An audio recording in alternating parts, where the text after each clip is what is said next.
पूर्ण परमात्मा पाप कर्म दंड को भी काट सकता है। अभी तक जिस भी संत व महापुरुष से मिले उन्होंने यही बताया कि पाप कर्म फल भोगने से ही समाप्त होगा। वो प्रभु कौन है जो पाप कर्म को काट देता है, वो काल के बंधन से छुड़वा देता है। उसका क्या नाम है, पूजा की विधि क्या है? कृपया अवश्य सुनिए जगत गुरु तत्वदर्शी संत रामपाल जी महाराज के अमृत वचन। यहाँ का स्वामी कौन है? वो ब्रह्म है, जिसको ज्योत स्वरूपी निरंजन अर्थात काल भी कहते हैं। इसको ये डर बना रहता है कि कहीं मेरे अंतर्गत जितने भी ये प्राणी फंसे हुए हैं इनको परमात्मा का वास्तविक ज्ञान ना हो जाए। यदि इनको वास्तविक ज्ञान हो गया और जो सुख में सथल है सत्यलोक अविनाशी परमात्मा का जो शाश्वत स्थान है जहाँ कोई दुख नहीं, वहाँ वृद्ध अवस्था और मृत्यु नहीं, इसको डर बना रहता है कि यदि इनको उस स्थान का पता लग गया तो यहाँ कोई नहीं रहेगा। जिस कारण से ये कुछ पुण्य आत्मा होती हैं उनको यहाँ भेज देता है, उनको गुरु पद प्राप्त करवा देता है। फिर वो शास्त्र विरुद्ध साधना बता के पूरे मानव मात्र को भ्रमित कर देते हैं। उसके लिए परमात्मा आते हैं। जो पवित्र चारों वेद हैं ये गॉड गिवन है, कबीर गॉड गिवन, कबीर परमात्मा के द्वारा दिया हुआ ज्ञान है। तो इस काल ने पांचवा वेद समाप्त कर दिया, जिसको सूक्ष्म वेद कहते हैं, जिसको तत्व ज्ञान कहते हैं। उसकी पूर्ति के लिए, उसके अभाव से जो हम यहाँ भटक रहे हैं उसकी पूर्ति के लिए परमात्मा स्वयं आते हैं। परमात्मा को आज तक जितने भी ऋषि महर्षि, जितने भी धर्म ग्रंथ हैं, जितने भी ऋषि महर्षि हैं, उन्होंने निराकार बताया है कि उसका कोई आकार नहीं है। और जितने भी हमारे धर्म ग्रंथ हैं उन्होंने परमात्मा को साकार बताया है, नर आकार बताया है, सहशरीर बताया है, उसका नाम कबीर बताया है। तो ब्रह्मा जी भी अपनी माता दुर्गा जी से कहते हैं कि माता जी, जब मैं वेद पढ़ता हूँ और फिर आपका अनुभव सुनता हूँ और मैं भी अभ्यास करके जो अनुभव करता हूँ उसमें बहुत विरोधाभास है, वो कुछ विपरीत ही ज्ञान है और हमारा जो अनुभव है वो उसके विपरीत है। तो दुर्गा जी को भी सख्त हिदायत है इस काल भगवान की, क्योंकि ये इसकी पत्नी है ब्रह्म की। इसको सख्त हिदायत है कि वास्तविक जानकारी उस परमात्मा की कभी नहीं बताना। तो ये भी अपने पुत्रों को यथार्थ ज्ञान ना बता करके इसी की महिमा सुनाती है कि वो तो निराकार है, वो सामने आता नहीं, वो कभी दिखाई नहीं देता। और वेदों में परमात्मा को नर आकार लिखा है, सहशरीर लिखा है, और ऊपर बैठा ऊपर के लोक में जैसे राजा विराजमान होता है, सिंहासन के ऊपर सिर पे मुकुट होता है, सिर पर मुकुट है परमात्मा के सफ़ेद कलर का, और ऊपर एक छत्र है मालिक के, बहुत चमक है उसमें। जैसे यहाँ झिलमिल झिलमिल होती है ऐसे उस परमात्मा के मुकुट और छत्र के अंदर झिलमिल होती है। कभी उसका सुनहरी रंग बन जाता है, कभी वाइट बिल्कुल सफ़ेद कलर हो जाता है। तो इस प्रकार उस परमात्मा की स्थिति है और वेद भी यही बताते हैं। तो वेद जो हैं, जो चार वेद हैं, ये परमात्मा की महिमा तो बताते हैं कि परमात्मा ऐसा है, उसका ये रूप है, वो कहाँ रहता है, वो क्या लीला करता है, लेकिन वो मिलता कैसे है ये वर्णन इन चार वेदों में नहीं है। फिर इसके बिना ये वेद क्या है? फिर जैसे किसी ने बता दिया आपके अमुक रोग है, उसके ये लक्षण हैं, और औषधि है नहीं, तो खाक बताया, वो क्या फायदा हुआ उस रोग के बताने का। तो वेद जो है, वेद दोनों काम करता है, रोग भी बताता है, उसके लक्षण भी बताता है, और अचूक औषधि भी रखता है, तो उससे लाभ होगा।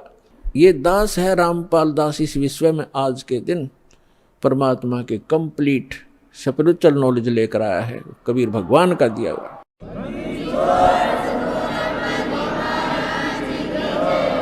और परमात्मा स्वयं आते हैं, वो ज्ञान देते हैं। जैसे ऋग्वेद मंडल नंबर 9 सूक्त नंबर 86 के 86 के मंत्र 26 और 27 में, ऋग्वेद मंडल नंबर 9 सूक्त 54 के मंत्र 3 में, ऋग्वेद मंडल नंबर 9 सूक्त 82 के 82 के मंत्र नंबर 1, 2, 3 में, ऋग्वेद मंडल नंबर 9 सूक्त 94 के मंत्र 1 में, ऋग्वेद मंडल नंबर 9 सूक्त 95 के मंत्र 2 में, ऋग्वेद मंडल नंबर 9 और सूक्त 20 मंत्र 1 में, ऋग्वेद मंडल नंबर 9 सूक्त 1 मंत्र 8 और 9 में, ऋग्वेद मंडल नंबर 9 सूक्त 96 यानी 96 के मंत्र 16 से लेकर 20 में, और भी अनेक स्थानों पर ये स्पष्ट किया हुआ वेदों में कि वो परमात्मा ऊपर के लोकों में रहता है और वहाँ राजा के समान सिंहासन पर विराजमान है। देखने में राजा के तुल्य है, सुंदर शरीर है, नर आकार है, वहाँ से शरीर चल कर आता है और वो 3 प्रकार से लीला करता है। अपने सभी आत्माओं को यथार्थ ज्ञान देने के लिए, हमें यहाँ धारण पोषण करने के लिए, हमारी संभाल करने के लिए वो 3 प्रकार का शरीर अपना बनाता है। एक रूप में परमात्मा स्थायी रहते हैं ऊपर के लोक में, सबसे ऊपर के स्थान पर एक बहुत बड़ा गुम्बज है मंदिर नुमा, और उसके सेंटर में परमात्मा का तख्त है। तख्त मीन सिंहासन। जैसे कहा करते ना दिल्ली के तख्त पर बाबर बैठा इतने सन में, तख्त मीन सिंहासन पर। तो वो बीच में बैठे परमात्मा सिंहासन पर, और सिर पर छत्र है जैसे आप ऊपर देख रहे हैं, और सिर पे मुकुट है परमात्मा के, देखने में राजा के समान है परमात्मा। वहाँ से तो एक प्रकार वहाँ उस शरीर में है, और उन परमात्मा का नर आकार है, मनुष्य सदृश है वो। उनके एक रोम में, एक रोम कहते हैं बाल में, एक रोमकूप समझो, एक रोमकूप में करोड़ों सूर्य मिला दे और करोड़ चंद्रमा की रोशनी, दोनों मिला करके मिली जुली रोशनी भी एक रोम के बराबर नहीं है।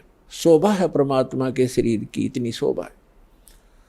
और वही परमात्मा अपना अन्य रूप धारण करके 2 और स्थिति मेंटेन करता है।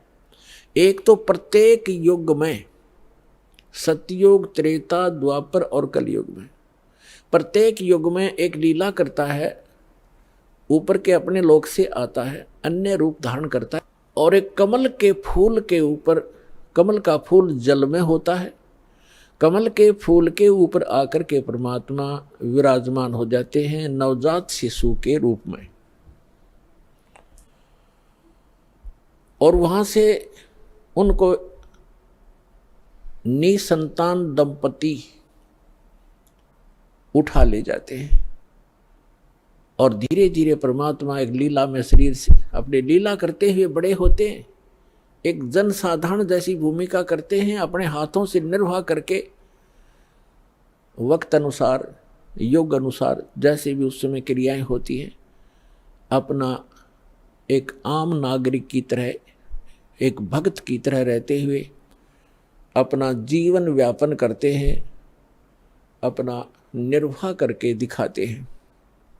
और फिर वो धीरे धीरे बालक रूप थोड़ा सा बड़े होते हैं, 5-4 वर्ष की आयु में ही बड़े बड़े विद्वानों को अध्यात्म ज्ञान में पराजित कर देते हैं, उनके छक्के छुड़ा देते हैं। फिर वो बड़े होकर के तत्वदर्शी संत कहलाते हैं, अपनी महिमा आप ही बताते हैं। अपनी महिमा को वो लोकोक्तियों के माध्यम से, दोहों के माध्यम से और शब्दावली के माध्यम से, यानी पद्य भाग में सुनाते हैं, जिस कारण से वे एक कवियों में से भी एक प्रसिद्ध कवि की पदवी प्राप्त करते हैं, लेकिन वो होते हैं परमात्मा। क्योंकि कवियों के ज्ञान में उस ज्ञान से पता चलता है। कवि अपने स्तर की केवल एक पोइम बना सकते हैं, अध्यात्म ज्ञान नहीं बता सकते। और कबीर परमात्मा को कवि कहने लगे हम अज्ञानता से। उन्होंने जो ज्ञान दिया है वो 4 वेद, 18 पुराण, 6 शास्त्र, महाभारत, श्रीमद् भगवद गीता, कुरान और पुराण बाइबल, इन सभी का एक मिला जुला ज्ञान है। जो उनके अंदर ज्ञान है वो तो ज्ञान इसमें है ही है, परमात्मा के द्वारा दिए ज्ञान में। जो उनके अंदर ज्ञान उपलब्ध नहीं है, जो भक्ति विधि नहीं है और वो तत्व ज्ञान है, वो भी बता रखा है। तो वो परमात्मा थे, भले ही हम उनको कवि कहने लगे। तो जिस प्रकार परमात्मा दूसरी प्रकार की जो स्थिति है, प्रत्येक युग में एक बालक रूप धारण करते हैं, धीरे धीरे बड़े होते हैं। तो उस समय जब वो बालक रूप में प्रकट होते हैं, ये भी एक उन भगवान के पहचानने के लक्षण हैं कि वो बचपन में किसी माँ का दूध नहीं पीते, कंवारी गायों का दूध पीते हैं। तो कंवारी गायों के दूध से उनके परवरिश की लीला होती है। ये वेद बताते हैं। ऋग्वेद मंडल नंबर 9 सूक्त नंबर 1 मंत्र 8 और 9 में ये दोनों प्रमाण हैं। 3 प्रकार की शरीर परमात्मा धारण करते हैं और नवजात शिशु रूप में जब प्रकट होते हैं उस समय उनकी परवरिश की लीला कंवारी गायों से होती है। और परमात्मा कबीर जी ने 600 वर्ष पहले जब वो आए थे, ये लीला की थी। उन्होंने यही लीला की थी।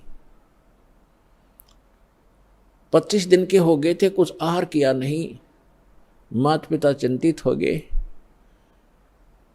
तब भगवान शिव आए शिवपुरी से, कबीर परमात्मा के आदेश से, क्योंकि यहाँ के जैसे एक प्रांत के मंत्री होते हैं, तो जैसे प्रधानमंत्री यहाँ आएगा तो उसकी व्यवस्था यहाँ के मुख्यमंत्री और मिनिस्टर वही करवाते हैं, आगे खड़े हो जाते हैं। तो इस प्रकार ये यहाँ के मंत्री हैं। श्री ब्रह्मा जी रजोगुण विभाग के, श्री विष्णु जी सतोगुण विभाग के और श्री शिव जी ये तमोगुण विभाग के। जो नीरू और नीमा नाम के जो दुल्हा थे वो उसी जन्म में ब्राह्मण थे।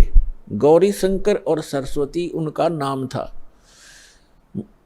मुसलमानों ने उनको जबरदस्ती बाई फोर्स उनको मुसलमान बना दिया था। हिंदुओं ने उनको अपने जाति से अलग कर दिया था। तो पहले वो उनकी रोजी रोटी कथा करके प्राप्त उस दक्षिणा से चला करती थी, वो बंद होगी। इसलिए उन्होंने जुलाहे का कार्य शुरू किया था और जिस कारण से वो जुलाहा कहलाए। तो वो शिव के पुजारी थे ब्राह्मण, जब वो ब्राह्मण थे, लेकिन भले ही मुसलमान बन गए थे, लेकिन भगवान शिव की याद उनको फिर भी सता रही थी। तो भगवान शिव से उन्होंने अर्ज की थी, नीरू और नीमा ने, कि हे भगवान, हे शिव जी, पहले तो हमारे कोई संतान नहीं थी, आपने दया बख्शी, कमल के ऊपर ये बालक दे दिया, अब ये खा कुछ नहीं रहा, 25 दिन हो गए, उसके मुंह की तरफ देख रहे हैं, रो रहे हैं। तो तब परमात्मा की प्रेरणा से भगवान शिव वहाँ आए और परमात्मा को गोदी में लेकर कहा कि आपका बच्चा दिखाओ। एक साधु रूप में आए शिव जी और परमात्मा को गोदी में लेकर लिया। तो परमात्मा ने, कबीर परमेश्वर जी ने कहा कि हे महात्मा जी, इनसे कहो एक कंवारी गाय ले आवें और उसके ऊपर आप अपना आशीर्वाद भरा हाथ रख देना गऊ पर, कंवारी गाय पे वह दूध देवेगी, वो दूध पीऊंगा। ऐसा ही किया गया। तो ये पुण्यात्मा आज से 600 पुरुष पहले घटी घटना है। आज की कोई लोक वेद नहीं, दंत कथा नहीं जो दास आपको सुना रहा है। एक तो आप निश्चिंत हो जाना, ये दास जो वचन कहेगा वो बेप्रमाणित नहीं होंगे, वो प्रमाणित होंगे। और अब आपको वो दिखाते हैं। अब देखिएगा, ये कबीर सागर है। आज से 600 वर्ष पहले आदरणीय धर्मदास साहिब जी, जो परमात्मा की एक प्यारी आत्मा थे, उन्होंने लिखा था जो भी घटना भगवान के साथ घटी थी, जो परमात्मा ने उनको बताई, सृष्टि रचना और कैसे कैसे अपनी लीला परवरिश की सारी बताई, वो उस समय लिखी गई थी 600 वर्ष पहले। और आज हमारे सदग्रंथ कबीर सागर के अंदर आपको प्रमाणित करते हैं। देखिएगा, ये कबीर सागर संपूर्ण 11 भाग, खेमरा श्री कृष्ण दास प्रकाशन, मुंबई। ये देखिएगा, ये कबीर पंथियों का ही प्रकाशित है। कबीर पंथी भारत पथिक स्वामी युगलानंद विहारी द्वारा प्रस्कृत। मुद्रक एवं प्रकाशक हैं खेमराज कृष्णदास, अध्यक्ष श्री वेंकटेश्वर प्रेस, खेमराज श्री कृष्णदास मार्ग, मुंबई। ये ऐसे ठीक। अब इसके हम आपको ले चलते हैं 74 पृष्ठ पे। जैसे थोड़ा मौखिक बताते हैं कि परमात्मा नवजात शिशु रूप धार करके कमल के फूल पर प्रकट हुए थे। नीरू और नीमा ये 2 जुलाहा थे, दंपति थे, पति पत्नी थे। नीरू पति का नाम, नीमा उसकी पत्नी का। तो अब जब बच्चे ने कुछ खाया पिया नहीं कुछ दिन तक, तब रामानंद जी के पास वो नीरू गया, क्योंकि साधु संतों से ही ऐसी कोई दिक्कत होती है, उनसे सलाह लेते हैं। तो स्वामी रामानंद जी एक बड़े महापुरुष, विद्वान पुरुष माने जाते थे, वेदों, गीता और पुराणों के, और बहुत सुप्रसिद्ध महात्मा महर्षि कहलाते थे, पंडित जी थे। पंडित जी उस समय जो ब्राह्मण गुरु होते थे, वो अन्य जाति वालों को शिष्य तो नहीं बनाते थे, लेकिन उनको जंतर मंत्र अवश्य बताते थे। अब देखिएगा, ये कबीर सागर है, इसके 74 पृष्ठ पर ज्ञान सागर, ये ब्रैकेट के अंदर जो पृष्ठ है ये 74 पृष्ठ, और ये ज्ञान सागर नामक एक चैप्टर है। अब लिखा है, सुन जुल्हा मन भयो आनंदा, जिमी चकोर पाया निश्चंदा। यानी वो जुल्हा परमात्मा को पाकर ऐसे खुश हो गया जैसे चकोर पक्षी चांद को देखकर होता है। ले सुध चले हर्ष मन कीना, अर्थासों पुन असबोल ही लीना। सुत काशी को ले चले लोग देखण ते आव, अन्न पानी भक्षय नहीं, भखे नहीं, अन्न पानी खावे नहीं, जुल्हा शोक मनावे। अब जब परमात्मा को नीरू और नीमा लेकर आ गए, ऐसा सुंदर शरीर था परमात्मा का कि कोई बच्चा उन जैसा खूबसूरत नहीं था, जिस कारण से आसपास के नगरी के सभी लोग उसको देखने के लिए आने लगे।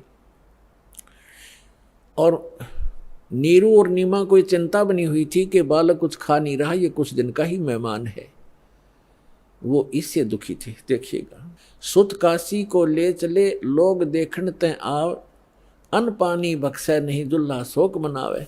कुछ खा नहीं रहा इसलिए दुल्हा दुखी हो रहा था। तब जुल्हा मन कीन दीवाना, रामानंद सो कही उत्पाना। स्वामी रामानंद जी के पास जाकर सारा कुछ कहानी बताई। मैं सुत पायो बड़ा गुणवंता, कारण कौन बखे नहीं संता। कि हे महात्मा जी, क्या कारण है, वो कुछ खा नहीं रहा।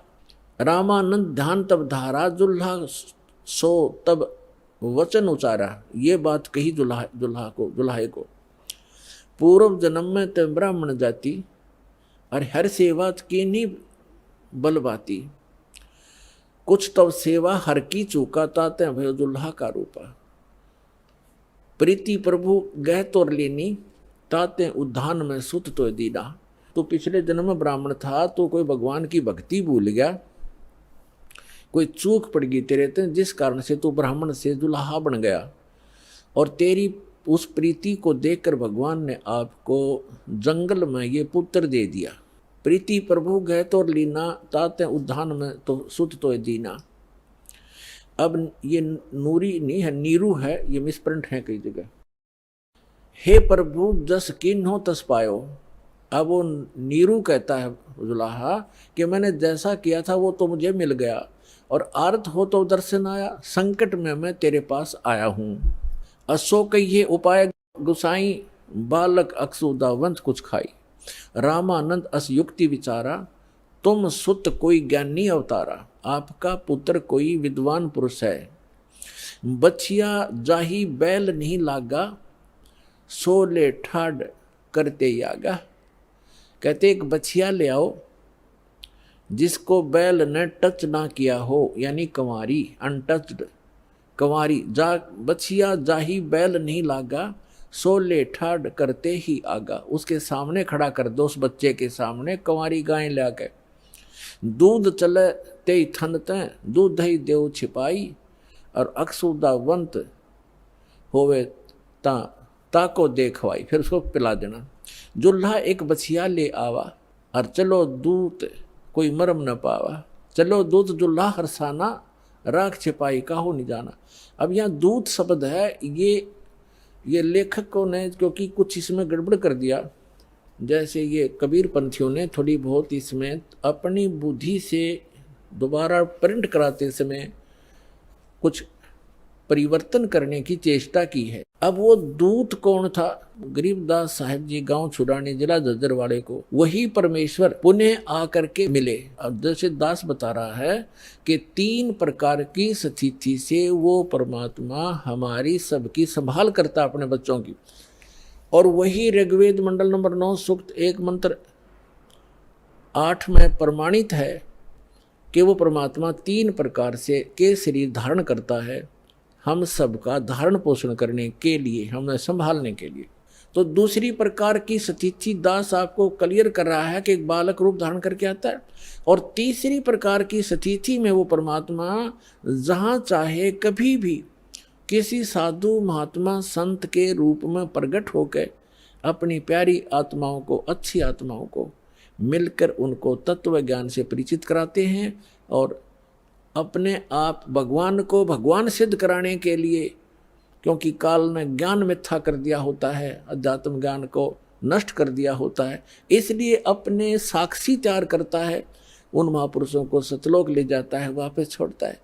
तो वो तीसरी प्रकार की स्थिति में वो परमात्मा आते हैं और उन प्यारी आत्माओं को मिलते हैं। किन किन को मिले? इस कलयुग में दास के जो नॉलेज में हैं, आदरणीय धर्मदास साहिब जी को, आदरणीय मुल्कदास साहिब जी को, आदरणीय दादू साहिब जी को, आदरणीय नानक साहिब जी को, जो सिख धर्म के प्रवर्तक हैं, उनको जो परमात्मा आकर मिले हैं, जो सतपुरुष आकर मिले हैं सतलोक से, जो वहाँ जहाँ वो रहते हैं वहाँ से चल कर आते हैं, सीधे साधु रूप धारण कर लेते हैं, जिंदा महात्मा का रूप बना लेते हैं।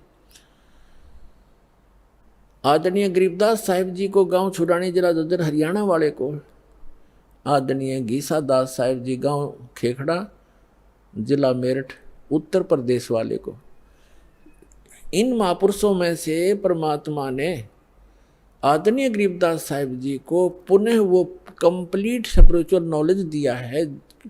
किस लिए?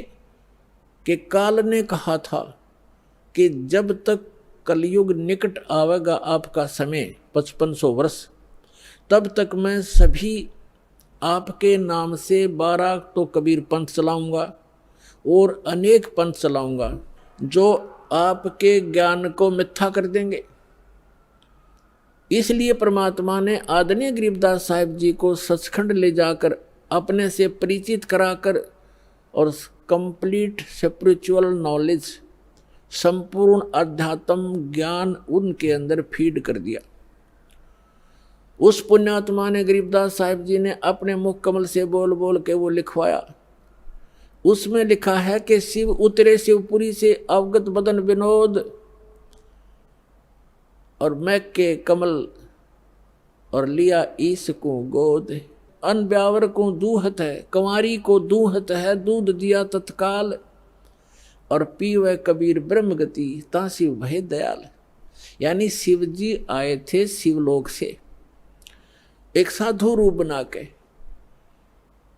और तब उन्होंने उस कंवारी गाय की कमर पर हाथ रखा था। परमेश्वर के आदेशानुसार नवजात शिशु रूप में परमात्मा उनके गोदी में थे,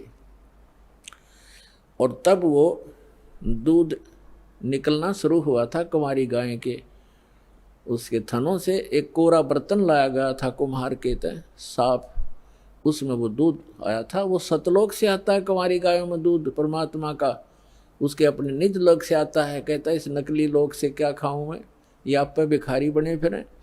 तो सतलोक से आता था उस परम पिता का दूध, गौ जो सब पशुओं में पवित्र है, तो वो दूध परमात्मा पिया करते थे। तो वो दूध आया, फिर वो दूध चला गया, यानी वो महात्मा चले गए परमात्मा के, 3 लोक के भगवान और एक साधु संत रूप में आए थे, वो चले गए। तो ये बाकी वर्णन वो है, ये मिसगाइडेड पता नहीं। तो यहाँ पर इन्होंने रामानंद जी से जोड़ दिया, साधु संतों के पास अवश्य जाते हैं महापुरुष, दुखी व्यक्ति जाते महापुरुषों के पास। उन्होंने जो जंतर मंत्र बताया वो बताया कि तेरा पुत्र जो है ये आम व्यक्ति, आम बच्चा नहीं है, ये कोई महाविद्वान पुरुष है। और जो भी जैसा बाकी वास्तविकता जो दास आपको बता रहा है ये सत्य है। फिर भी हमने इस पॉइंट को समझना है कि जो वेद बताते हैं, जो वेद बताते हैं वो लीला की किसने है।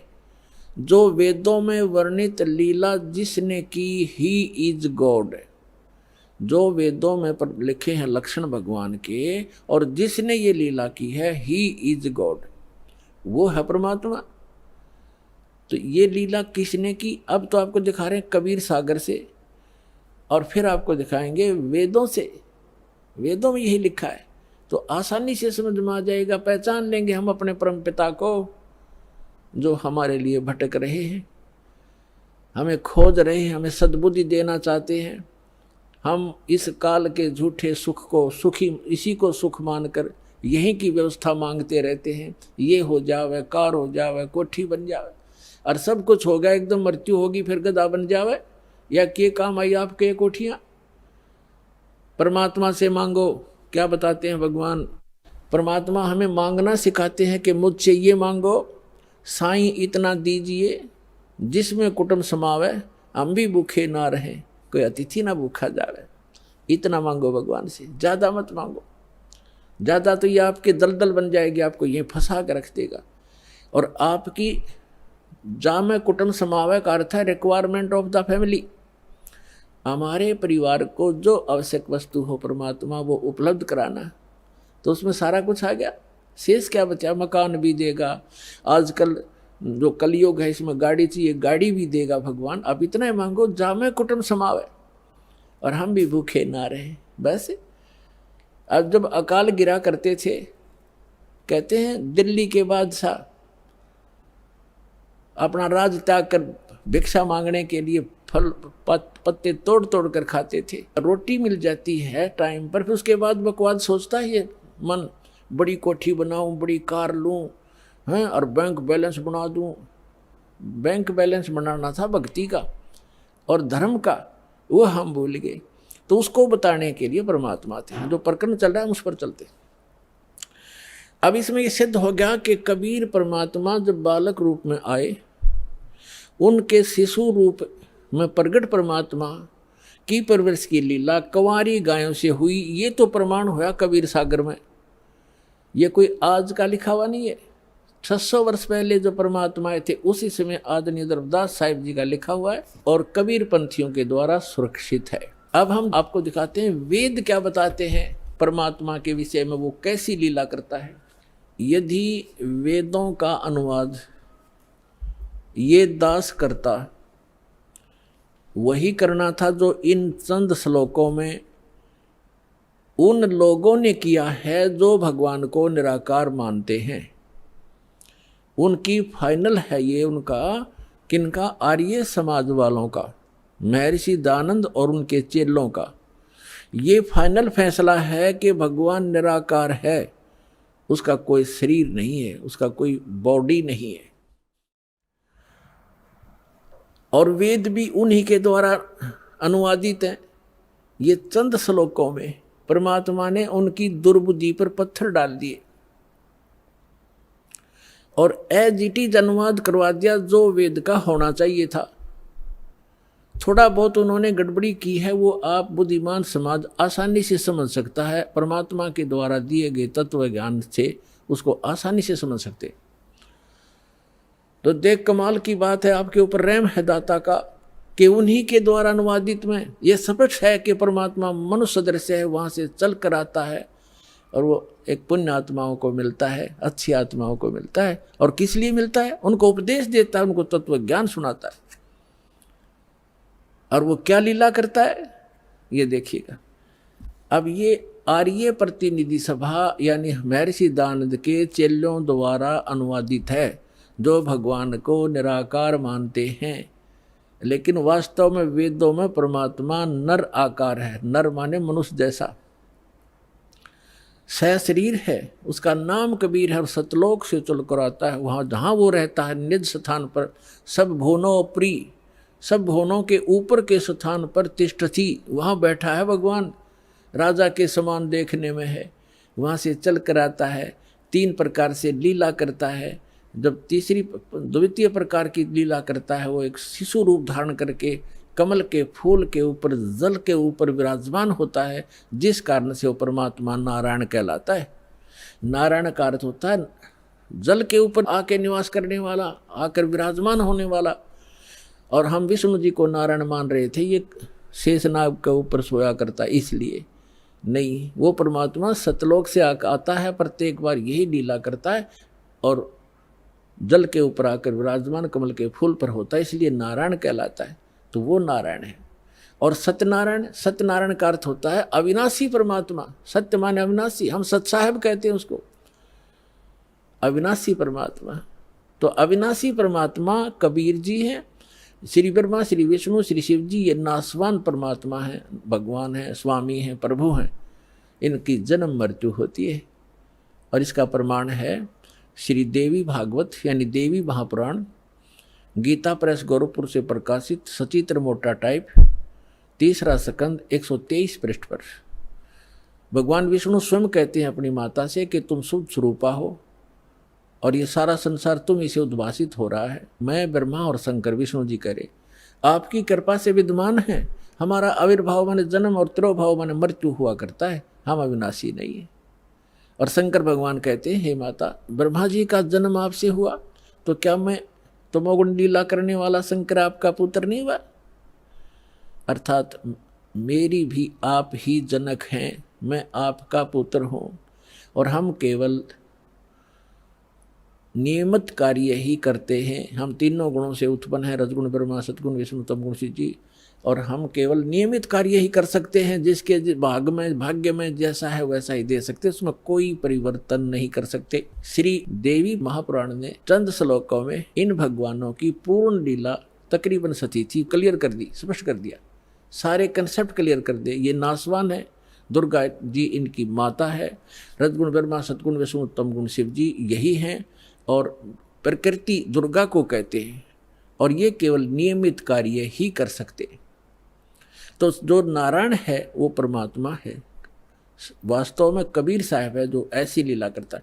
अब वेदों में दिखाते हैं आपको कि जब वो परमात्मा आता है शिशु रूप धारण करके, उस समय उनके परवरिश की लीला कुंवारी गायों के द्वारा होती है। ये देखो, अब हम वेद पढ़ रहे हैं, आपको दिखा रहे हैं, ये वेद हैं, अभी आपको दिखाया था, अब और देखो फिर पुनः दिखाते हैं।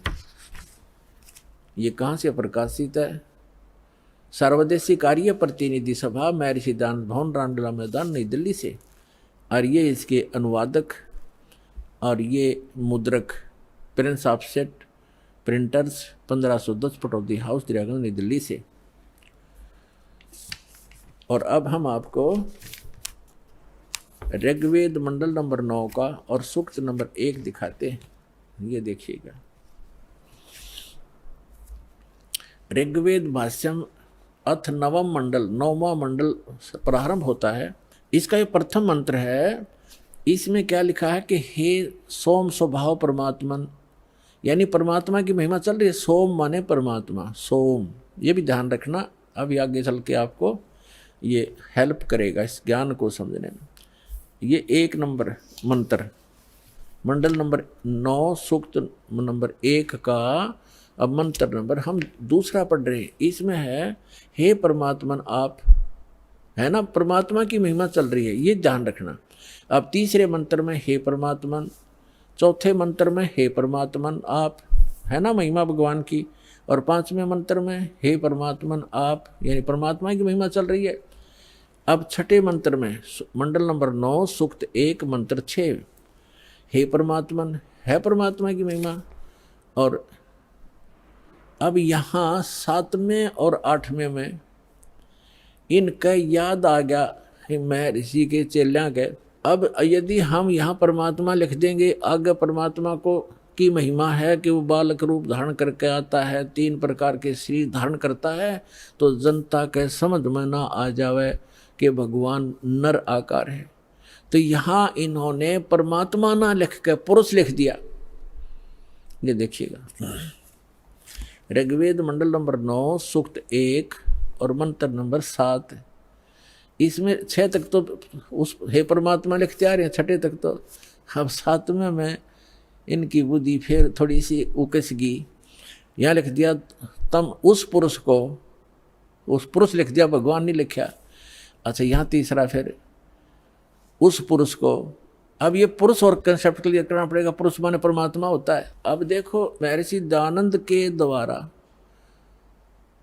ज्ञान दिया गया है कि परमात्मा निराकार है, और जिसको माना है आर्य समाज के व्यक्तियों ने, और पूरा विश्व ही माने बैठा है कि भगवान निराकार है। अब महर्षि दयानंद को हम छोड़ देंगे क्योंकि हमने वेदों से प्रमाणित करना है कि वेद क्या कहते हैं। यजुर्वेद उन्हीं के द्वारा अनुवाद है, महर्षि दयानंद के द्वारा। यजुर्वेद अध्याय नंबर 40 के मंत्र नंबर 15 और 17 में ये कंसेप्ट कति क्लियर हो जाएगा। जैसे वेद ज्ञान परमात्मा ने दिया, उस पूर्ण परमात्मा ने इसके अंतःकरण में फीड कर दिया, उस मालिक ने जो इसमें लिखना था वो लिख दिया ताकि हम आसानी से समझ सकें। जिसने आगे वेदों को फिर बताया है, दिया है, समझाया है, उसमें लिखा है कि वेद ज्ञान दाता ये कहता है। अब वेद ज्ञान दाता, अब ये यहाँ काल माना जाएगा ब्रह्म, क्योंकि इसने आगे प्रदान किए हैं और इसको भगवान उस परम पिता ने दिए हैं, इसलिए ये गॉड गिवन है। और आगे जो इसने दिया है वो इस ब्रह्म के द्वारा दिए गए, इसलिए ये ब्रह्म गिवन भी कहे जाते हैं, गीता और ये दोनों वेद। तो यहाँ 40वें अध्याय के 15वें श्लोक में ये खुद कहता है कि मेरा ते कोम नाम है, और 17वें में भी यही स्पष्ट करता है कि मेरा ते कोम नाम है। और वो परमात्मा गुप्त है, वो पुरुष माने परमात्मा पूर्ण ब्रह्म ऊपर रहता है, वो गुप्त है। ये देखना, यजुर्वेद उठा लिया, ऋग्वेद रख दिया, और महर्षि दयानंद सरस्वती ये वही है सार्वदेशिक आर्य प्रतिनिधि सभा, महर्षि 2/5 महर्षि दयानंद भवन, रामलीला मैदान, नई दिल्ली से। यजुर्वेद आर्य भाष्य महर्षि दयानंद सरस्वती, मुद्रक है Prince offset printers 1510 Pataudi house Daryaganj, Nai Delhi से। ये यहाँ से छपा है। यजुर्वेद का अंतिम अध्याय है 40वां, इसमें टोटल 40 अध्याय है, 40 ओनली, और इसमें 40वें अध्याय में 17 मंत्र हैं, और इसमें पूरे यजुर्वेद का लगभग निष्कर्ष है। अब देखो ये यजुर्वेद अध्याय नंबर 44 40वां अध्याय है। 40वें अध्याय का ये 15वें मंत्र में वेद ज्ञान दाता कहता है कि वायु अनिलम अमृतम अथिदम भस्मांतम शरीरम ओम करतो समर किलबे समर करतुम समर। ओम नाम का जाप काम करते करते सिमरण करो। कलबे माने कलबलाहट के साथ, कसक के साथ एक स्मरण करो, और कर्तुम माने अपना मूल कर्तव्य जानकर मनुष्य जीवन का ओम नाम का सिमरण करो। ये तो ब्रह्म तक की साधना है। और वायु अनिलम अमृतम अथिदम भस्मांतम शरीरम, यानी जब आपके प्राण समाप्त होंगे उस समय इस ओम नाम के जाप से जितना अमृतम अमृतो यानी आपको जितनी गति होनी है वो मिलेगी। अब इसका प्रमाण आपने श्रीमद् भगवत गीता अध्याय नंबर 8 के श्लोक नंबर 13 में मिलेगा कि गीता ज्ञान दाता भी ये ब्रह्म ही है। श्री कृष्ण जी में प्रवेश करके बोल रहा है, ये कह रहा है कि ओम इति एकाक्षरम ब्रह्म व्यवहारण माम अनुसमरण यह प्रयाति तजंदेहम स याति परमाम गतिम। माम ब्रह्म, मुझ ब्रह्म का। अब यहाँ ये भी कंसेप्ट क्लियर करना पड़ेगा पुण्यात्माओं। आज तक ये लोक वेद दंत कथा सुनते सुनते हम बहरे हो गए और हम ढीठ हो गए, उस ज्ञान को कति कंप्लीट मान बैठे। जो हमने सुना वो फाइनल है और सभी भ्रमित है, कोई स्थिर नहीं है। किसी को भी कोई कुछ कह देता वो भी हाँ ठीक ऐसा भी है, ऐसा भी है, क्योंकि हम स्वयं अपने सदग्रंथों से परिचित नहीं। और दास का उद्देश्य है कि आपको अपने ही सदग्रंथों से परिचित करा के इनका मास्टर बना दूं ताकि आप भ्रमित ना हो। जैसे श्रीमद् भगवत गीता अध्याय नंबर 2 के श्लोक नंबर 53 में कहा कि अर्जुन, जब भिन्न भिन्न प्रकार के भ्रमित करने वाले वचनों से ज्ञान से आपकी बुद्धि हटकर एक परमात्म ज्ञान पर स्थिर हो जाएगी, उस परमात्मा के ज्ञान पर स्थिर हो जाएगी, तब तू योग को प्राप्त होगा, तब तो तू भगत बनेगा, यानी भक्ति योग्य होगा। तो जब तक आप भ्रमित हैं, कोई कुछ कह देता वो भी ठीक, वो कहता वो भी ठीक, तो तब तक आप भक्त नहीं बन सकते, आप सफल नहीं हो सकते। तो दास चाहता है कि आपकी ये सारी भ्रमणा और अज्ञान मिटा कर एक परमात्म उस तत्व ज्ञान पर स्थिर कर दूं, जिसके लिए आपको परमात्मा ने शिक्षित बनाया, आपके ऊपर रहम किया। और दूसरा रहम ये किया कि ये इंस्ट्रूमेंट, ये उपकरण बनवा दिए इलेक्ट्रॉनिक, ये प्रोजेक्टर, सीडी, टेलीविज़न मीडिया, जो इलेक्ट्रॉनिक मीडिया, ये आपके लिए तैयार करवाया परमात्मा ने कि आज घर बैठे आप सत्संग समझ सकते हो, वेदों को जान सकते हो और सभी सदग्रंथों को आप समझ सकते हो। और जब तक आप स्वयं अपनी आँखों से सदग्रंथों को नहीं देखोगे, नहीं जानोगे, तो ये काल के जितने भी भ्रमित करने वाले संत भेजे गए हैं, ये आपको ऐसे ही मिसगाइड करके उद्देश्य से वंचित कर देंगे। तो अब दास चाहता कि इनकी दाल नहीं गलेगी। आप शिक्षित हैं, बेटा बेटी भाई बहन सब शिक्षित हैं और सदग्रंथ हमारे पास है। तो अब एक ये समझो कि आपका जीवन का उद्देश्य क्या है, ये समझ में आओगा सत्संग से। जीवन, मनुष्य जीवन का उद्देश्य केवल मोक्ष कराना है, या कोठी बनाना, बंगले बनाना, कार खरीद कर रख देना, ये नहीं है। ये तो एडिशनल है, बाई प्रोडक्ट है भक्ति का, जो दास आपको भक्ति देगा परमात्मा की दी हुई। इस साधना से आप जो सुख वैसे सारा जीवन खोजने में लगे रहते हो, प्राप्त करने में, वो नहीं मिलते। तो इस भक्ति का वो बाई प्रोडक्ट है, वो तो आपको वैसे ही मिलेंगे। जैसे किसान गेहूं बीजता है, उसका उद्देश्य भूस बनाना नहीं होता, उसका उद्देश्य कनक लेना होता ताकि जीवन रक्षा हो, और भूस तो अपने आप बन जाता है। भूस तो अपने आप बनता हो तो बनेगा ही बनेगा। तो दास जो आपको शास्त्र अनुकूल साधना बता रहा है, उससे संसारिक सुख तो अपने आप होंगे ही होंगे, आप मांगो चाहे मत मांगो, ये तो एक साधन ऐसा है। तो इसलिए आप जी को सब सदग्रंथों से परिचित कराना अनिवार्य है। अब ये जो यजुर्वेद अध्याय नंबर 40 के मंत्र नंबर 15 और 17 को समझने के लिए ये श्रीमद् भगवत गीता आपका घना सहयोग देगी, क्योंकि श्रीमद् भगवत गीता चारों वेदों का सारांश है और सिंपल लैंग्वेज में है, वेदों से भी सिंपल लैंग्वेज में है ये। तो इससे हम देखेंगे, देखिएगा, ये श्रीमद् भगवत गीता गीता प्रेस गोरखपुर से प्रकाशित, ये गीता प्रेस गोरखपुर, इस जयदयाल गोविंद का इसके अनुवादक हैं, गीता प्रेस गोरखपुर से ये प्रकाशित है। अब आपको दिखाते हैं 8वें अध्याय का 13वां श्लोक, ये देखिएगा, अध्याय नंबर 8 और श्रीमद् भगवत गीता अध्याय नंबर 8 और श्लोक नंबर ये 13 है। हम संस्कृत पढ़ेंगे, हम पढ़े हैं, शिक्षित हैं, हम पढ़े लिखे हैं। ओम इति एकाक्षरम ब्रह्म व्यवहारण माम अनुसमरण ये प्रियाति तजंदेहम स याति परमाम गतिम। 13वां, इसका अर्थ है कि माम ब्रह्म, जो गीता ज्ञानदाता श्री कृष्ण में बोल रहे हैं, माम ब्रह्म, मुझ ब्रह्म का, ओम इति एकाक्षर, ये ओम एक अक्षर है, नथिंग एल्स। और व्यवहारण अनुसमरण, उच्चारण करके सिमरण करता हुआ, ये प्रियाति तजंदेहम, सांस यानी शरीर छोड़कर जाते समय भस्मांतम शरीरम, वेद में यजुर्वेद अध्याय नंबर 40 के मंत्र नंबर 15 में भस्मांतम शरीर लिखा है, और इसमें लिखा है ये प्रयाति तजन देहम स याति परमाम गतिम।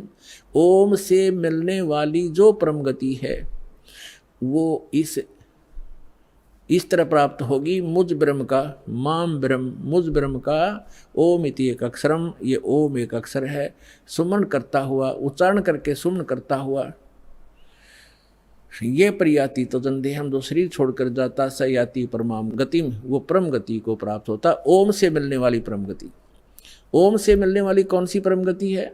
ब्रह्मलोक प्राप्त होता है, क्योंकि ये ब्रह्म का सिमरन है, मंत्र है। और 8वें अध्याय के 16वें श्लोक में गीता जी में लिखा कि ब्रह्मलोक में गए हुए प्राणी भी पुनर्जन्म मृत्यु में आते हैं, वो भी पूर्ण मोक्ष प्राप्ति नहीं करते। लेकिन ये कंसेप्ट जो आज इतना ही क्लियर करना था कि ये ओम मंत्र ये ब्रह्म का है। और गीता ज्ञानदाता 8वें अध्याय के 1 में अर्जुन ने प्रश्न किया कि आपने जो 7वें अध्याय के 29वें श्लोक में जिस तत्ब्रह्म की जानकारी दी है, वो तत्ब्रह्म कौन है कि जिसको जानकर प्राणी केवल जरा और मरण से यानी बुढ़ापे के दुख और मृत्यु से छूटने का ही प्रयत्न करते हैं? तो वो किम तत्ब्रह्म जिसको जानने के बाद प्राणी यहाँ की किसी वस्तु की इच्छा नहीं करता। गीता ज्ञानदाता ने 8वें अध्याय के 3रे श्लोक में कहा कि वो परम अक्षर ब्रह्म है, वो तो परम अक्षर ब्रह्म है, यानी गीता ज्ञानदाता से अन्य वो सुप्रीम पावर है। तो श्रीमद् भगवद गीता अध्याय नंबर 15 के श्लोक 1 से लेकर 4 में 16 और 17 में स्पष्ट किया हुआ है। इन पूरे ब्रह्मांड की एक सतीथि बताई है कि उल्टा लटका हुआ संसार रूपी वृक्ष है, ऊपर को जो जड़ है वो तो पूर्ण परमात्मा है, सबका धारण पोषण करने वाला वो परम अक्षर ब्रह्म है। और जमीन से जो बाहर दिखाई देता है वो तना, वो जड़ तो प्रोक्ष है, गुप्त है, हिडन है, छुपी हुई है, और बाहर जो दिखाई देता है वो वृक्ष कहलाता है। आइए अब हम उन श्रद्धालुओं के अनुभव जानते हैं जो जगत गुरु तत्वदर्शी संत रामपाल जी महाराज जी से दीक्षा प्राप्त कर चुके हैं तथा उनके द्वारा बताए गए भक्ति मार्ग पर चल रहे हैं। सर नमस्कार। नमस्कार। क्या नाम है जी आपका? मेरा नाम सुगम यादव है। सुगम यादव जी कहाँ से आए आप? मैं गांधीधाम गुजरात से आया हूँ। बेसिकली मैं एमपी का रहने वाला हूँ। डिस्ट्रिक्ट भिंड, ग्राम रमा, तहसील अटेर, थाना सरोपरा, जिला भिंड से रहता हूँ। अभी आप गुजरात में रहते हैं? जी, अभी प्रेजेंट में मैं गांधीधाम में रहता हूँ, गुजरात में। सर संत रामपाल जी महाराज जी से कब जुड़े आप? मैं संत रामपाल जी महाराज से 3/12/2008 में जुड़ा था पहली बार।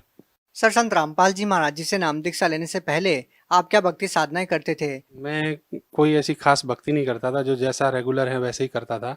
लेकिन मैं ऐसे चलता था जिंदगी, कुछ मालूम नहीं था भक्ति का सही से क्या होता है और क्या होता है। मैं तो कमाता खाता था और मौज करता था, खा के पी के, दारू दक्कड़ पी के बहुत जलसे करता था। सर संत रामपाल जी महाराज जी की शरण में कैसे आना हुआ? संत रामपाल जी महाराज में शरण में आने का एक बहुत बड़ा कारण है कि मैं बहुत ज़्यादा दारू पीता था और दारू के धंधे करता था। उस पीरियड में मैं कुछ धंधे भी, सिविल लाइन का, कंस्ट्रक्शन का बिजनेस करता था, जिसमें मुझे बहुत बड़ा एक नुकसान हुआ था। नुकसान कुछ इस प्रकार हुआ था कि मैं ऐसी कंडीशन पे आ गया कि तो रोड पे था, जिसमें मेरे कोई परिवार, भाई बंधु, कोई भी मेरे को एक 5 रुपए का सपोर्ट करने की कंडीशन नहीं थी। और उस पीरियड में मेरे को लोग देख लेते थे तो साइड निकल जाते थे कि भाई ये पैसे मांगेगा या इसके पास पैसा नहीं है, इसके लोग कर्जा मांग रहे हैं। ये अहमदाबाद में जब मैं काम करता था, ये 2006 की बात बता रहा हूँ, 2006 से 7 के बीच में यहाँ रहा और थोड़ा मैंने अपना कंडीशन सुधारा, लेकिन सही सुधरा नहीं। उस पीरियड में मैं दारू पी के इधर घूमता था, लेकिन लोग बोलते थे वो मंदिर जा, मस्जिद जा, ऐसा कर वैसा कर, लेकिन मैं कहीं ऐसे जाता भी था, लेकिन कुछ खास मेरे को समझ में नहीं आया। उस पीरियड में एक हमारे श्याम सिंह भगत जी थे, जिनको मैं, भगत तो उस पीरियड में जानता ही नहीं था भगत क्या शब्द होता है। वो मेरे को चांदोड़िया ब्रिज के नीचे अहमदाबाद में मिले, तो उन्होंने बोला भाई तुम कैसे हो, ठीक ठाक हो? मैंने बोला हाँ ठीक है। मेरे एक दोस्त और उनके साथ थे, तो उन्होंने बोला क्या करते हो? मैंने बोला कुछ नहीं, आजकल ऐसी तकलीफ चल रही है। उस दिन जब वो मेरे को मिले थे, मैं फुल दारू के नशे में था, तो उन्होंने बोला आपको क्या तकलीफ है, आपको कैसा है? मैंने बोला धंधा पानी खत्म हो चुका है और मैं नुकसान में हूँ। तो बोला कल मेरे को मिलना, आज आप ठीक नहीं हो, आप दारू पिए हो और आपसे आज बात नहीं कर सकता। मैंने बोला ठीक है जी। मैं नेक्स्ट डे उनसे मिलने के लिए बड़ा इच्छुक था कि भाई उन्होंने मेरे को बोला है मैं उनसे मिलने जाऊंगा। मैं उनको मिलने के लिए सुबह गया, तो उन्होंने मेरे उस पीरियड में मेरे से ज़्यादा बात ना करते हुए गहरी नज़र गीता दी और बोला कि इसको आप पढ़ना और पढ़ के आपको जो समझ में आया उसका मेरे को बताना कि आपको क्या अच्छा लगा और क्या बुरा लगा। मैं कहा ठीक है जी। मैं वो बुक लेके आया जी, मैं घर पे रख ली और वो उसको पढ़ना चालू किया। पढ़ते-पढ़ते उस बुक में मेरे को जब सृष्टि रचना पड़ी तो मेरे दिमाग में बहुत बड़ा टेंशन हो गया कि यार ये कौन से ऐसा संत होते हैं जो इस तरीके की वातावरण है, आप ये ब्रह्मा, विष्णु, महेश ये सब। मैं तो उस पीरियड में हनुमान जी की पूजा भी करता था कि मेरे को ऐसे लगता है, मुझे भूत बहुत परेशान करते थे। भूतों की पूजा के चक्कर में, भूतों के डर की वजह से मैं हनुमान जी की पूजा करता था। तो मैं जानता था हनुमान से सर्वश्रेष्ठ है, उनसे बड़ा कोई है ही नहीं। लेकिन उस पीरियड में जो चीज़ बनी वो समझ में आई, तो उन्होंने मेरे को बोला कि हम एक दीपक जलाते हैं, और उसमें गहरी नज़र गीता में दीपक भी गुरुजी के आगे रखा था, संत रामपाल जी महाराज के आगे। तो मैं वो दीपक जलाने लगा घर में। मैंने सारे अगरबत्ती मैं बहुत सारी लगाता था, वो बंद कर दी, वो दीपक जलाने लगा। मेरे धीरे-धीरे जो कंडीशन थे वो बहुत अच्छे होने लगे। अच्छे ये होने लगे कि मेरे को मेरी गुटखा छूट गया, दारू छूट गई। उन्होंने मेरे को पहले समझा दिया था, तो ही आप ये इस मार्ग को पकड़ना जो आप पूर्ण रूप से आपको नशा पता छोड़ना पड़ेगा। सर, आपने नाम दीक्षा भी नहीं ली थी, केवल संत रामपाल जी महाराज जी की पुस्तक ही पढ़ी थी, तभी आपने नशा छोड़ दिया? बिल्कुल, बिल्कुल उसी पीरियड में, क्योंकि उन्होंने मेरे को पहले ये चीज़ बताई थी, तो ही शरण में जाना जो आप नशा छोड़ सकते हो, क्योंकि उनको पता था या सर, इतनी आसानी से कोई व्यक्ति नशा नहीं छोड़ पाता है, जबकि वो अगर वो नशा मुक्ति केंद्र में भी जाए तब भी वो नशा नहीं छोड़ पाते हैं, तो आपने कैसे नशा छोड़ दिया? लेकिन मेरे को तो ऐसा चमत्कार हुआ है कि मेरे को जो मेरे साथ वाले लोग थे वो ये कहते थे, तू यार ये क्या चक्कर में पड़ गया है, चल कहीं लगा लेते, ये पैक शैक मार लेंगे। मैं भाई, मेरी कंडीशन ये है कि मैं छूना भी पसंद नहीं करता हूँ, क्योंकि मैंने वो जो उन्होंने मेरे को पहले जो एक वो बताया था नियम, कि ये नियम करो तो ही जाना, और नियम करने के बाद मुझे सुख प्राप्त होने लगा। सुख ऐसा हुआ कि मेरा धंधा चलने लगा। अब जो आदमी को जहाँ रोटी मिलेगी उसको तो मजा ही आएगा ना भाई, वही अच्छी जगह दिखेगी, तो मेरे को अच्छा लगने लगा। 3 महीने में नाम इनके शरण में था, बिना नाम लिए, मतलब भक्ति का पूरा नियम निभा रहा था। उसके बाद जब अगस्त का एंड आया, अगस्त से और थोड़ा आगे का टाइम आएगा, दिसंबर में मैं करीबन 7 तारीख के आसपास में मेरा राजकोट में काम चालू था, और राजकोट से जब मेरे पास फ़ोन आया कि मेरी बच्ची की तबीयत ख़राब है। उस पीरियड में मेरी बच्ची कुछ 6 महीने की थी, और बच्ची की कंडीशन ऐसी ख़राब थी कि उसको कोई भी डॉक्टर लेने के लिए एग्री नहीं था। 5 मिनट में उसको समझो कि उल्टी और दस्त हो रहे थे उसको।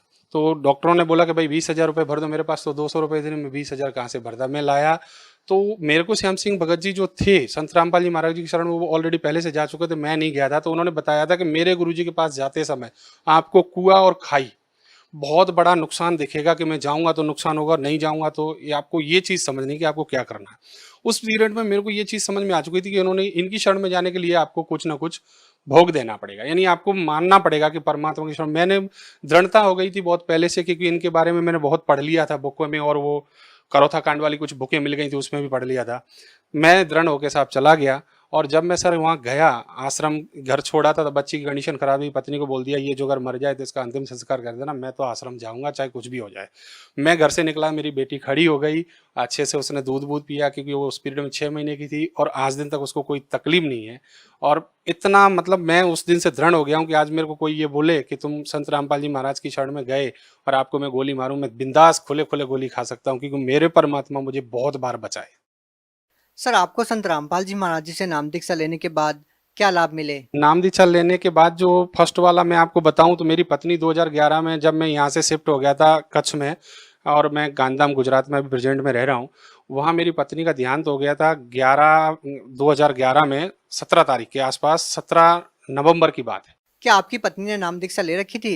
नहीं, मेरी पत्नी उस पीरियड में नाम दीक्षा नहीं ले रखी थी, और ये बोलती थी कि तुम किस संत के चक्कर में पड़ गए, तुमने सब कुछ छोड़ दिया है, किसी की 13वीं नहीं जाते हो, किसी के कोई भी विवाह शादी ढोंग ड्रामा सब कुछ छोड़ दिया, क्योंकि मैं संत जैसा जीवन जीने लगा था। और उसको ये चीज़, उसको पड़ोसी प्रॉब्लम दे रहे कि तेरा पति है ना थोड़े दिन बाद संत हो जाएगा, कोई बोलता कुछ हो जाएगा, तो वो टेंशन में थी।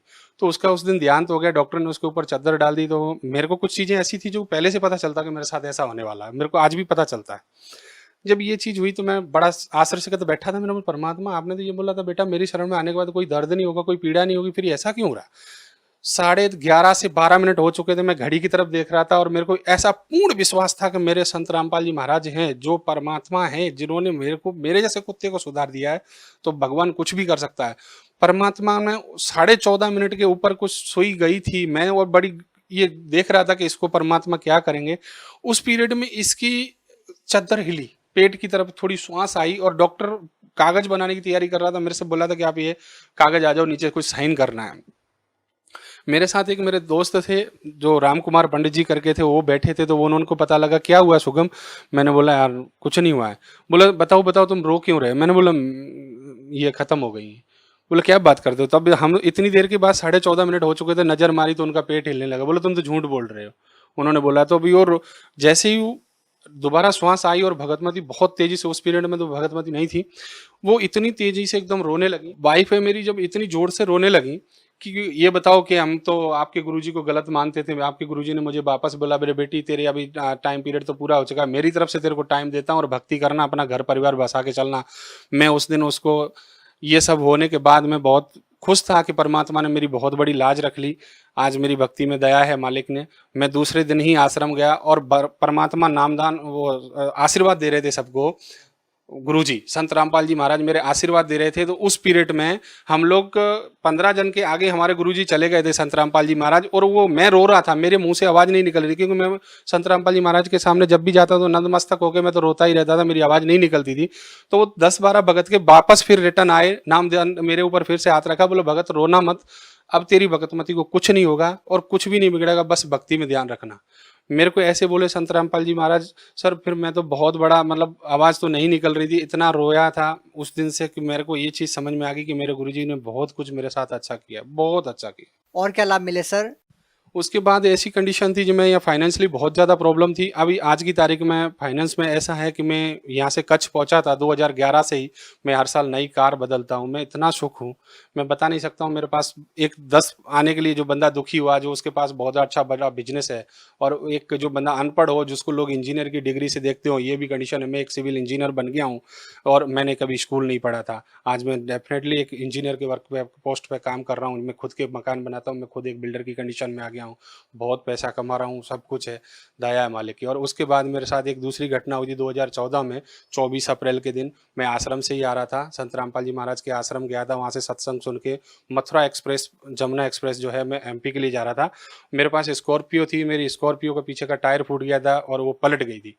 उसमें हम 9 जन थे, पूरी गाड़ी तहस नहस हो गई थी। हम 9 के 9 सत्संग चल रहा था गुरुजी का, क्योंकि मैं कोई भी भक्तिभाव दूसरे चीज़ सुनता नहीं हूँ, परमात्मा संत रामपाल जी के प्रवचनों के अलावा कुछ और चीज़ नहीं सुनता हूँ, मुझे कोई रुचि नहीं है। तो वही चल रहा था, पूरी गाड़ी तहस नहस हो गई थी और गाड़ी का इंजन कहीं अलग था। हम सारे के सारे 9 के 9 में किसी को एक रत्ती जो बोले ना, एक दाने भर किसी को चोट नहीं आई थी। सब बड़े एकदम खुश थे। लोग गाड़ी देख के लोग बोलते सब मर गए क्या। और बाजू में एक और एक्सीडेंट हुआ पड़ा था, आगरा की तरफ से गाड़ी आ रही थी, उसका डेड बॉडी पड़े थे, तो बोलते थे दोनों गाड़ी टकरा गई क्या। मेरी किसी को कुछ नहीं हुआ और आज दिन तक मुझे कोई तकलीफ नहीं है। सर और कोई लाभ बताना चाहेंगे? मेरे को एक दूसरा लाभ ये है कि आज मैं जो हूँ, जैसी भी कंडीशन में हूँ, वो बहुत बड़ी कंडीशन परमात्मा ने मेरी सही कर रखी है।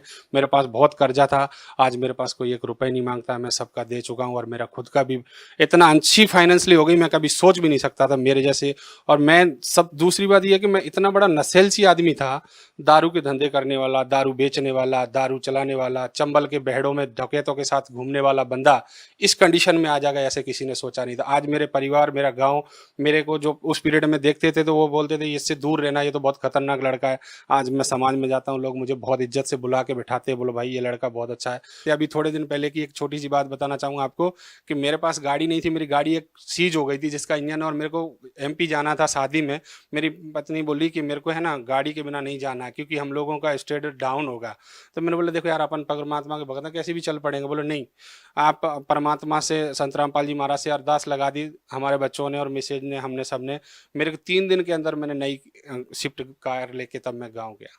भगत समाज को क्या संदेश देना चाहेंगे? मैं भगत समाज को यही संदेश देना चाहूँगा। सबसे मेरा संदेश क्या है, मैं तो कुत्ता हूँ परमात्मा का। मैं आप सबसे ये प्रार्थना करता हूँ, देखो मेरे जैसा कुत्ता सुधर सकता है तो आप तो बहुत नेक आत्मा हो, बहुत प्रिय मित्र हो, बहुत अच्छे हो, आप सुधर सकते हो, आपको लाभ मिल सकता है। संत रामपाल जी महाराज की शरण में आओ। मेरे जैसे कुत्ते को इतना धन दे दिया भगवान ने, जो भीख मांगता था, भिखारी था, आज उसको इतने सुख कर दिए। हर 12 महीने में गाड़ी नई चेंज करता है, मन पड़े। मैं आज कुछ 2011 से लेके अभी तक मैंने 24 गाड़ियां चेंज कर ली। इतना सुख मिल रहा है भगवान को, इससे ज्यादा क्या ले सकते। जो कुत्ते को दे दिया आप तो अनेक आत्मा, आपको सबको देगा भगवान जी। धन्यवाद। सत साहिब।